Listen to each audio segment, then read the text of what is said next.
Okay, welcome to video 5, multiplying polynomials continued. So binomials that have the same numbers and variables in the same order, but different middle signs are called conjugates. They are unique because when you distribute, the middle terms cancel each other out. So let's look at some examples. So simplifying the following and write the polynomials in standard form. We're going to do a couple of examples here, and we're going to use the area model, but remember that you can also use double distribution, but I prefer the area model. So now that I have this written in here, I've got a 4x plus 3 and the 4x minus 3. I like the sign there so I remember if it's positive or negative. Then I can do the multiplication. So 4x times 4x to fill in this box is 16x squared. And then we have 3 times 4x to give us 12x. And then next we have the 4x times the negative 3 to give us negative 12x. And lastly we have the 3 times negative 3 to give us negative 9. Now, just as before, we look for any like terms. I see them here on the diagonal. I have a 12x and a negative 12x, and those are going to cancel out. 12 minus 12 is 0, so I don't need to write them at all. So my final answer is 16x squared minus 9. Okay, so let's move on to the next example. In this next one, we have 4x plus 3 squared. Now remember that means we want to start by expanding it out and writing it twice. Once we've expanded it out and written it twice, then we can set up our area model the same way we did in the previous example and see what we fill in the boxes with.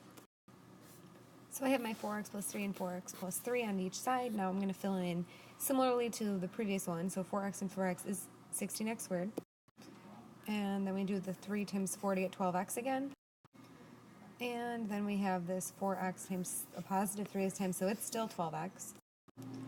And lastly, we have the 3 times 3 to fill in this box with a 9. So if you look back at the two examples side by side now, we see that these numbers were the same for 16x squared plus 12x, but this one became a positive 12x because there wasn't a negative, and this one became a positive 9 because, again, there wasn't a negative. So now when I look on the diagonal to combine like terms, normally they'd show up on the diagonal, I've got 12x plus 12x. Well, those don't cancel out this time. So I get my final answer, 16x squared plus 24x plus 9. Okay, now let's go on to the next example, which is just a little bit different. So in this next example, we can see that we have a binomial times a trinomial, 3 terms here. So I have two options here. I can begin by getting this thing into standard form before I even do the multiplication, or I can just do the multiplication and then put it in simplest form.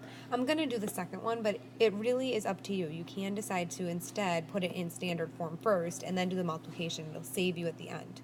Now I'm going to do more like a rectangle for this box, and that's because I need a 3 by 2 because it's a trinomial by a binomial. Other than that little difference, everything else is set up the same. So I still have my lines separating out my terms, c squared plus 2, and then a c squared, and a minus 3. I will still fill in the boxes the same way, I'll just have more of them. So c squared times c to fill in this box gives me c cubed. Then I move on to the next one, 2 times c to fill in this one is 2c. Then for the next one, I have a c squared times a c squared. That gives me c to the 4th here. And then to fill in this box, we do 2 times c squared to give us 2c squared. And then we just have to do one more row here. C squared times negative 3 gives me negative 3c squared. And to fill in that last one, we do 2 times negative 3 to fill in this one, which would give us a negative 6. Okay, so now we go ahead and look to see if there's any like terms that I can combine. So first, I'm going to look for the highest exponent here. That shows me that I have the c to the 4th is the highest one. So I'm going to start with that one.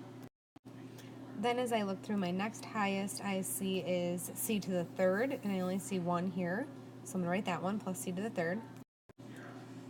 Then if I look on my diagonals here, I do see that on this diagonal, I have 2 the same. So I've got 2 c squareds here and negative 3 c squareds there. So again, they usually do show up on the diagonal, and we can see them here. When I combine those, I get negative c squared. And then continuing so that I'm in order, so I'm putting it in standard form at the same time, I see a 2c up here, no other c's, so I'm going to write that one. And then the final thing that I see is this negative 6 here, so that'll be the last thing that I put on my answer. Okay, that's it for this video. We'll see you tomorrow. Have a good night.